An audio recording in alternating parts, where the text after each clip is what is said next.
Fish breathe underwater, but you and I shouldn't otter. It's Rhyme and Reason 747. There's a rhyme and reason for your life. There's a rhyme and reason why you're here. Hey there, Tony here. Hope this podcast episode finds you in a good place. And we have 3 in a row. Can you believe it? A streak of 3 now. Podcast episodes for the Rhyme and Reason podcast. It's getting new life, coming back. 747. 747 flying out tonight. Okay, never mind. You know that if you've been around and listened to episodes of mine, or if you've been checking them out while I've been away on sabbatical, then you understand and know that from time to time I share stuff about creation science or that's related to creation science because I'm a young earth creationist. Just lost a whole bunch of people there. But that is a viable and feasible explanation for how we all got here. We can't breathe underwater, but imagine if you could breathe underwater. And this doesn't have anything to do with evolving, but just imagine if you could. Just think about the places you could go. I mean, how do fish breathe underwater? Matter of fact, well, they actually have some wonderfully designed a system of gills that capture the oxygen from the water. Yes, water has oxygen in it. And those gills catch it as the water passes through. So fish don't have to hold their breath, like you and I would have to. But what if you didn't have to hold your breath? Yeah. What if those gill slits you have during your time in your mother's womb could turn into real gills when you're born, huh? Wouldn't that be cool? Yeah, it'd be really cool. Then you could go for a swim and you could dive down to the bottom of the lake or the river or the ocean, or, you could stay down there as long as you like, right? Because you'd have those gills after your gill slits evolved into, wait a minute. One tiny glitch in that scenario. You don't have gill slits as you form in your mother's womb, not evolve. I almost forgot that. Darn. I mean, sure, you could, you're just a tiny embryo. I mean, you have tissues that might look a little bit like gills or gill slits, but those tissues don't have anything to do with breathing.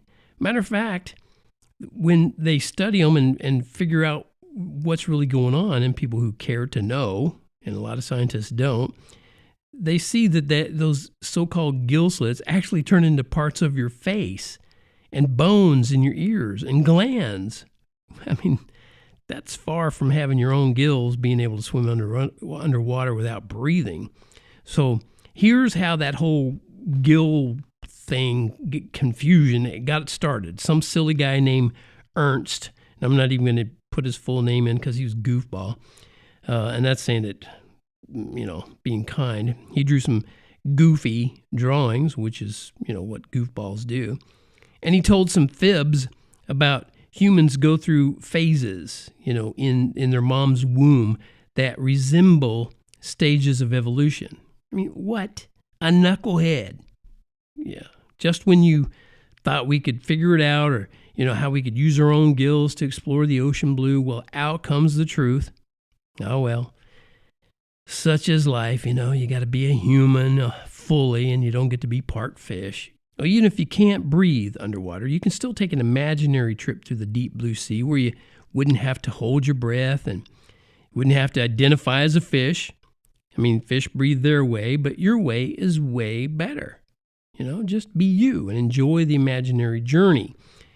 I shared a rhyme to get those little minds of mush, like that are found in your kids and grandkids and nieces and nephews. Get them started off in the right direction when it comes to origins. And the rhyme went like this. I want you to come with me down in the deep blue sea where a seahorse grins and spins its fins as says we can swim for free. We won't have to stop for air the whole time we're under there. We can breathe like fish if we make a wish. It's a make-believe we'll share. So tell me, what do you say? Would you like to go today? We can tell our tales how we swam with whales, and then we went our merry way. Here's a little something that goes with that. I'll be right back.